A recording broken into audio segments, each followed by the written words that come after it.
Welcome to our channel. Today we how to transfer accessibility fixes into Chrome DevTools audit step by step clearly. Open your Chrome browser and navigate to the web page you want to audit for accessibility. Right-click anywhere on the page and select Inspect to open Chrome DevTools. Once DevTools is open, click on the Lighthouse tab located in the panel.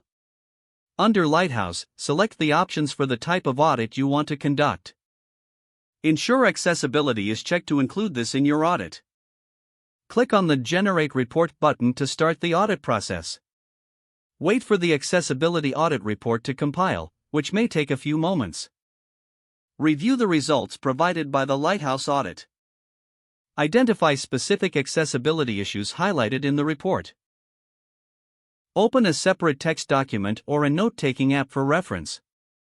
For each issue listed, note down the corresponding recommendation provided by Lighthouse. Refer to the CSS or HTML elements in the DevTools Elements tab that are causing the accessibility issues. Take specific notes on the line numbers and any attributes or styles that need modification. Use the information you've collected to make the necessary fixes in your code.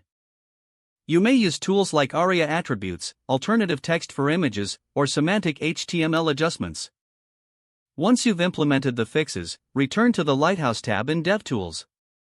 Click on Generate Report again to re-audit the page. Compare the new results with the previous audit. Verify that the identified accessibility issues are resolved and that your score has improved. For ongoing projects, consider documenting the changes you made for future reference. This allows you to track improvements over time and maintain accessibility standards. Remember, accessibility is an ongoing process. Regular audits can help keep your website compliant. If the page does not load, refresh the browser or try again in a private or incognito window.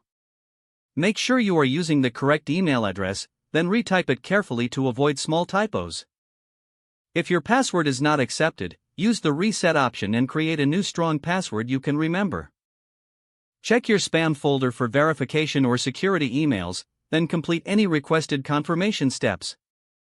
Enable two-factor authentication if available to improve account security and reduce unauthorized access risk.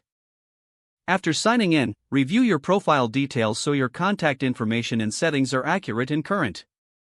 Don't forget to like this video and subscribe to our channel for more step-by-step tech guides.